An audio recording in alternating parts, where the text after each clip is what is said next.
Praise the Lord, everyone. Professor Roop here. Welcome back to Apostolic Church History Podcast, where we're talking about the apostolic faith from the early apostles until today. It's a podcast that runs every Friday from 7 p.m. to 7:30 p.m. It's all pre-recorded, and you can watch every one from the very beginning. But every new one comes out every Friday at 7 p.m. American Standard Time. American Standard Time. So, we have quite a bit of snow on the ground. It's been snowing here, and we have a beautiful winter snowscape, which is why I'm inside today. So, that's right.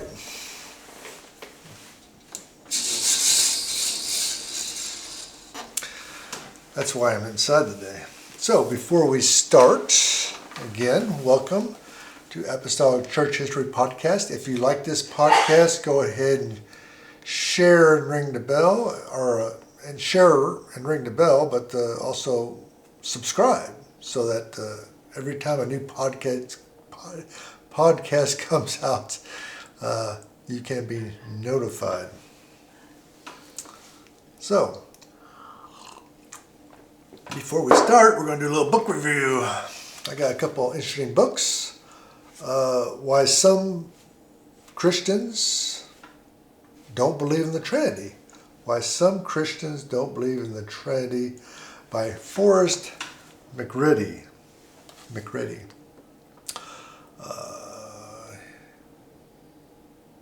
He's a man who graduated from Wake Forest Divinity School. And he spent most of his life in movies and advertisements and things of that nature. Apparently he's in the marketing business, but he's a dedicated Christian. And he heard one day of a professor at Master's College in Jerusalem who, him and his wife came out and said they don't believe in the Trinity. And because they came out public with that, they lost their jobs, lost everything, lost their jobs, lost their home, and they had to leave Israel and come back to the United States. So that sparked his curiosity. He was kind of confused about the Trinity earlier when he went to seminary because they just said God's a Trinity and we're not going to talk about it no more. So I said, well, why not? So he started investigating, and then he didn't believe in the Trinity because it's not biblical. And so he's not in the ministry, so he didn't have anything to lose. And so that's, and his book is a book of apologetics, and he basically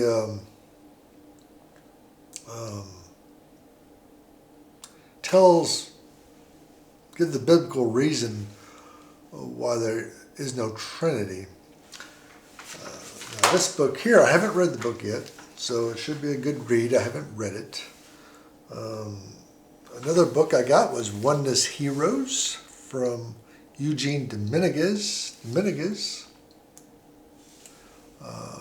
Now he's a UPCI missionary. Him and his wife went to Peru in 2012 to be missionaries. Was very successful there, praise the Lord. And now they are in Panama as regional directors. So he is UPCI, and the book is mainly about UPCI missionaries to South America.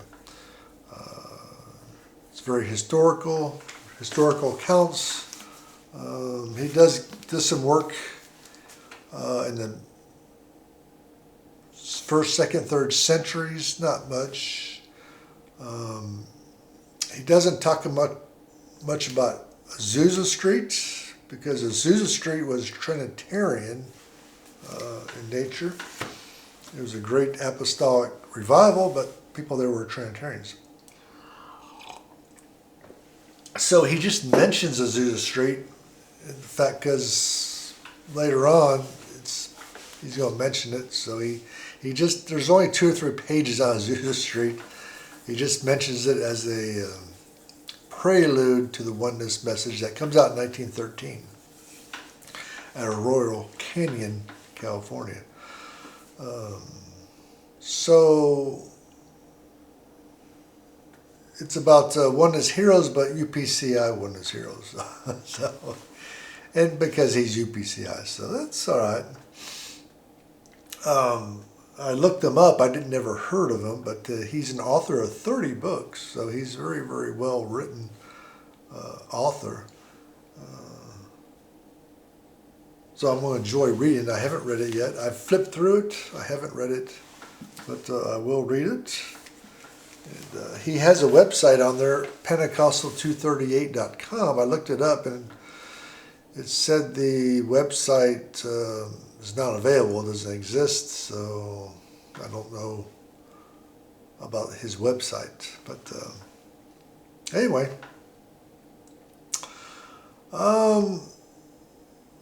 let's get back to podcast.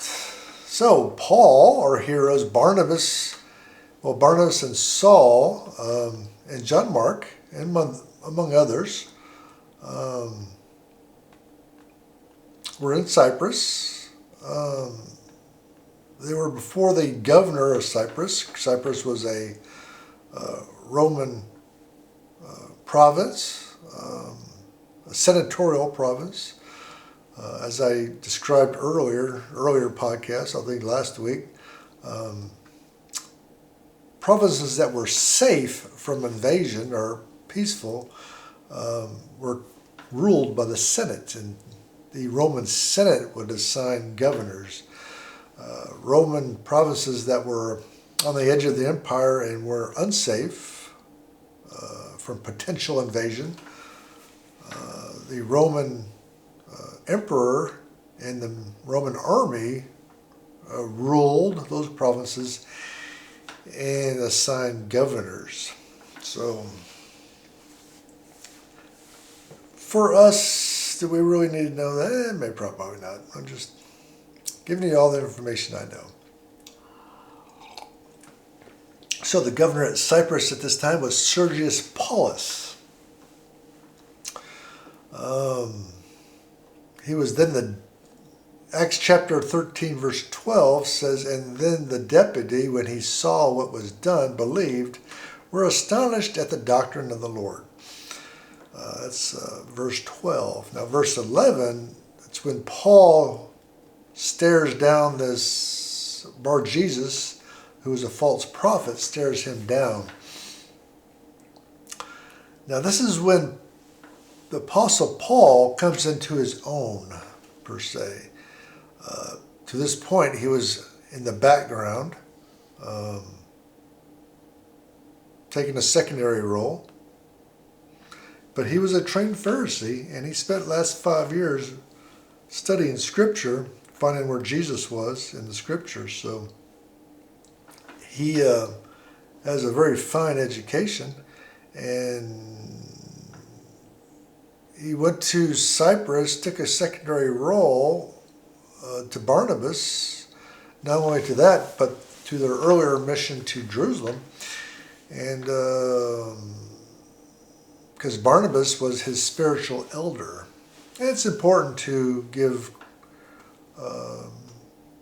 honor where honor is due. And Barnabas certainly deserved honor.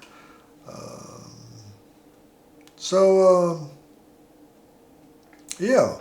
But here, in this situation, let's go back to verse 11. Verse 11, Bar-Jesus was trying to persuade Sergius Paulus, the Roman governor, to not listen to Barnabas and Paul, not listen to the gospel. And so Paul, now this is Apostle Paul stares him down and commands blindness to come over here for a season, which is interesting because Jesus blinded Saul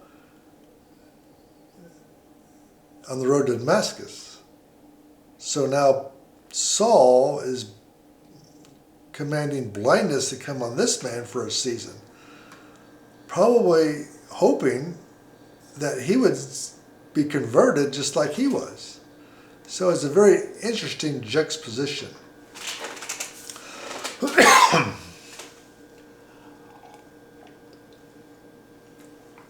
In verse 11 is when Saul goes by Paul. Before verse 11, chapter 13, verse 11, he's referred to as Saul, which is his Hebrew name. Now, Paul is his Romanized name. So now he's going by Paul. So this is a big moment in Paul's life here. A big turn of events. So he goes by Paul instead of Saul. Now, is it because Sergius Paulus is the governor?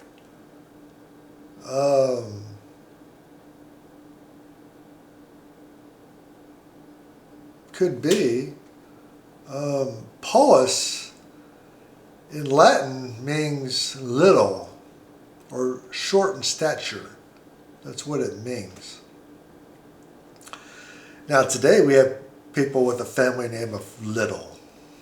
Does that mean they're little in stature physically? Well, no. No, it doesn't. But they have a family name called Little.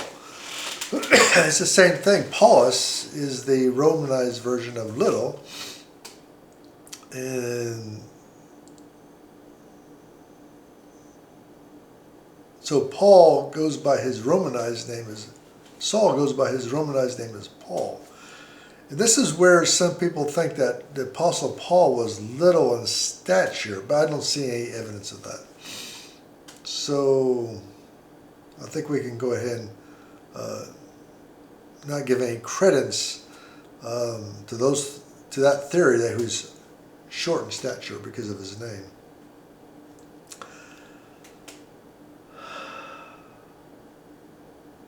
At this moment, in his last few days in Cyprus, Paul leaves the secondary role and he takes the primary role. He takes the primary role over Barnabas, which is still there. Barnabas has the personality of a pastor. He's have a pastoral personality. He wants to sit down. He wants to persuade you of something. He doesn't have a type A personality. Barnabas is very intelligent, a great leader, very intellectual, but he didn't have that in-your-face type personality type like Paul does. Paul's very in-your-face type A personality. So Paul takes the lead here. Probably he doesn't appear to ask for it. He just takes it. He takes the leading role. Apparently, since God blinded Bar-Jesus with blindness for a season, at the command of Apostle Paul, apparently he had God's approval on that. So Barnabas wouldn't have done that. He would have sat down and persuaded them. That's just how he worked. That's who he was. And there's nothing wrong with that. That's the kind of person I am, really. I'm not the in-your-face type. Well, sometimes I can be. But I kind of switched back and forth anyway. But so Paul, maybe he got frustrated with Barnabas not being so assertive. I think so. I think that's the case. So he just kind of takes command of the situation, blinds Bar-Jesus with blindness by using God's power. And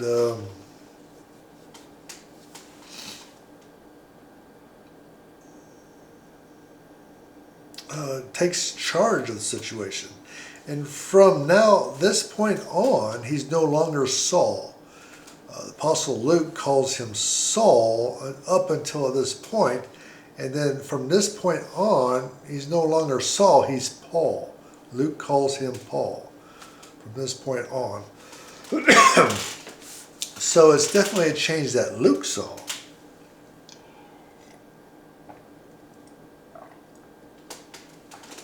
Definitely a change that Luke saw.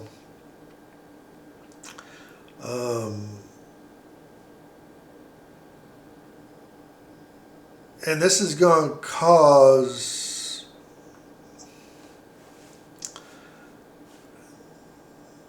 some hard feelings, not necessarily with Barnabas, but with John Mark. We'll see this a little bit later. But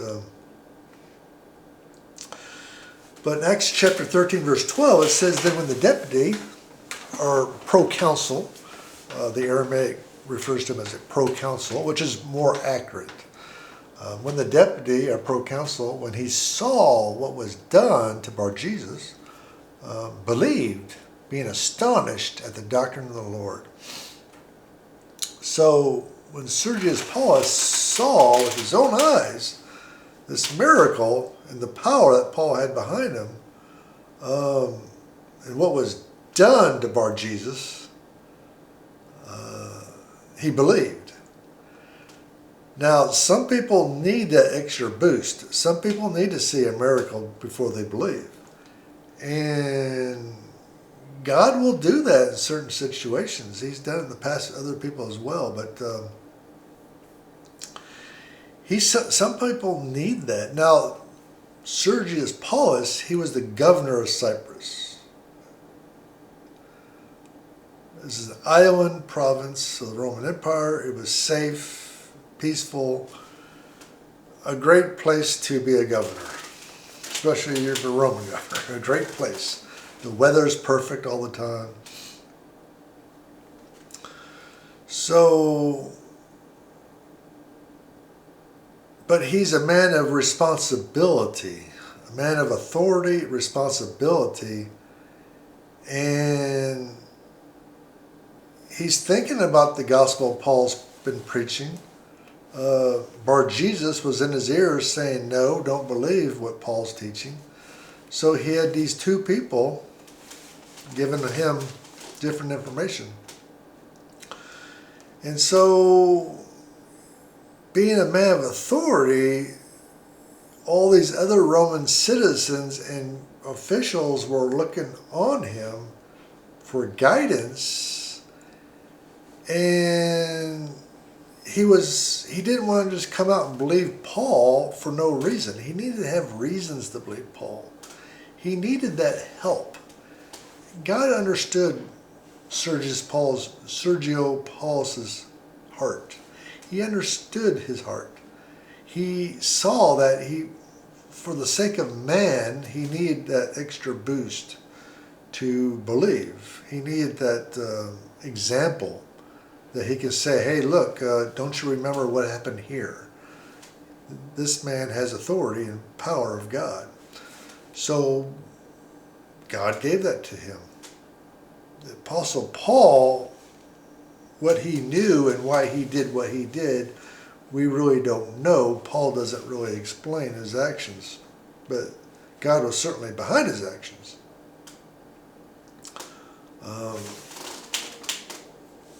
Getting really bright out there. So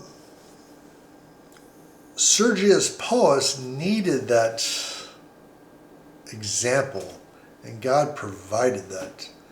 So as when Bar-Jesus was led away blinded for a season by the power of God, Sergius Paulus saw that, and then he believed that when it was done. And so he believed the doctrine of the Lord.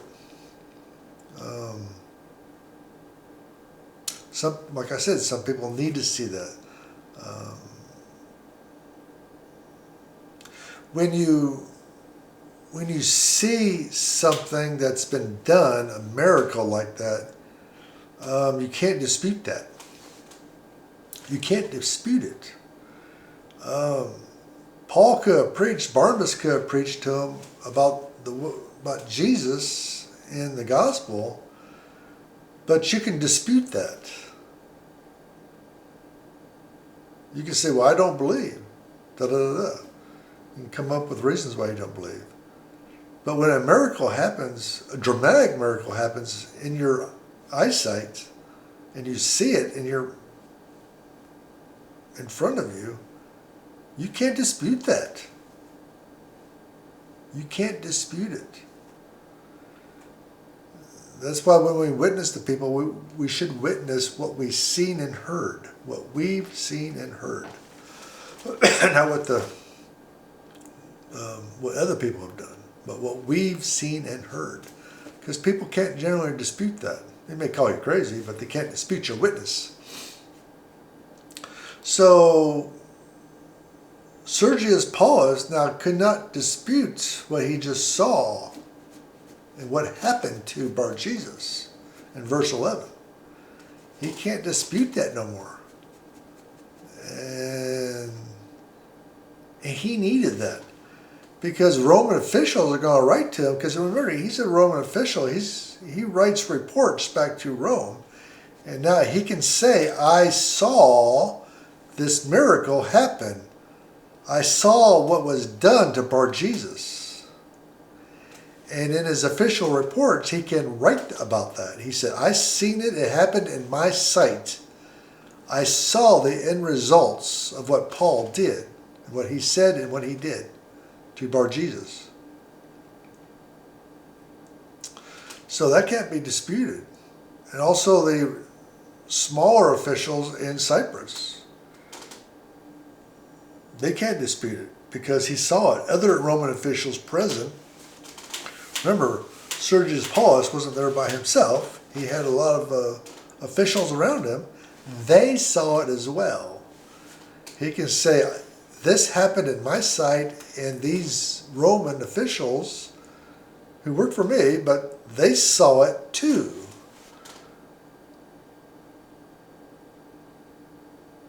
And so that can't be disputed. And also, this is a great verse for disputing, because a lot of people say that Christianity was for the poor. The poor and wayward and powerless, a religion for slaves and women. I've heard that before, and this verse disputes that. Sergius Paulus believed, and he was a Roman governor of an important province.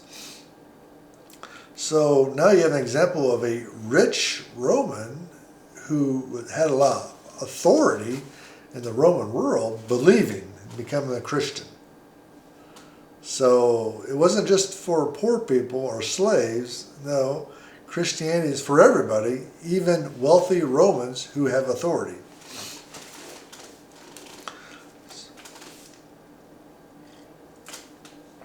So it says he believed in the doctrine of the Lord, Lord, capital letters.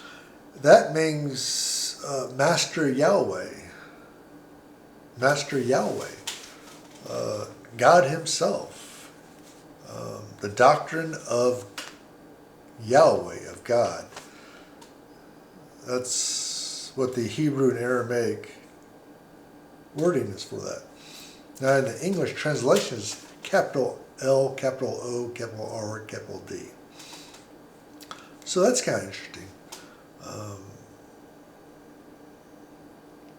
That Paul would use Yahweh's name. In Luke 2, he's writing it down. So very interesting, great story here. Acts chapter 13, verse 13, it says, now when Paul and his company loosed from Paphos, they came to Perga in Pamphylia, and John, departing from them, returned to Jerusalem. Now, there's a lot here. We're running out of time, so we're not going to have much time. But we'll pick it up next week, certainly. Now when Paul, this verse starts out with Paul. Now he's no longer Saul. From this point on, he's not Saul, he's Paul. So from now on, he's just the Apostle Paul and his company. Notice how it's changed. Barnabas is still with him. Before this incident, Barnabas was the leader. He was the spiritual elder of Paul, and he was leading this evangelistic tour of Cyprus. Now, Paul and his company. Now, Paul takes the lead now. Barnabas is part of Paul's company now. So, Barnabas is taking a secondary role. Now, according to Luke, Barnabas doesn't have a problem with this. Apparently, Barnabas, he's the type that just wants to preach Jesus, and he's not worried about who gets the credit for it. That's just who he is. Barnabas, one of the reasons I like Barnabas, Barnabas is a great guy. Paul, he had his issues. But he's taking the lead now. And when Paul and his company loosed. Now this is, well, we're going to get this in a minute. Loosed, the King James says loosed, but they left by ship to Pergia. Paphos was a city, it was the Roman capital of Cyprus. And so they took a ship, a merchant ship. People booked passage on merchant ships back in those days. They had no passenger boats. And they came to Pergia and Pamphylia.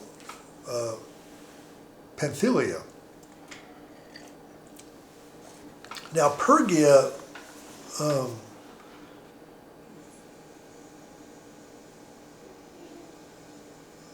wasn't on the coast.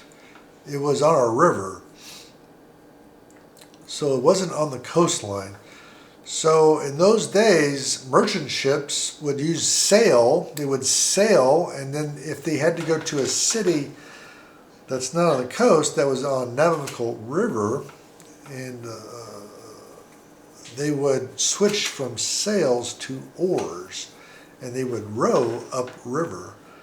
Because if you try to sail a sailboat up a river, you probably are going to be pushed against the rocks or the shore. So they would switch from sail to oar and row up river, if it's navigable, to the city they need to go to. And Pergia was a little ways up the river.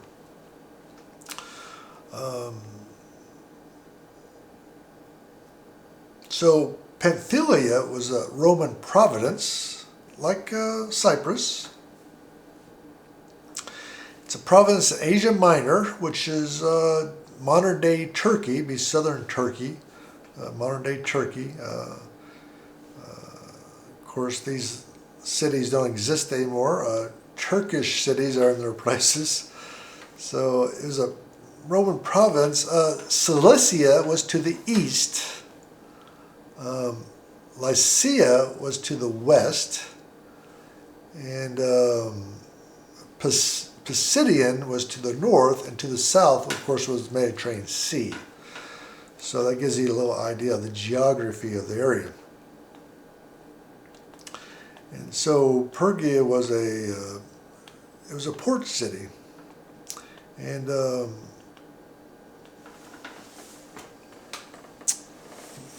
it was on the river Costus. I had to look at my chart there. It's on the river Costus.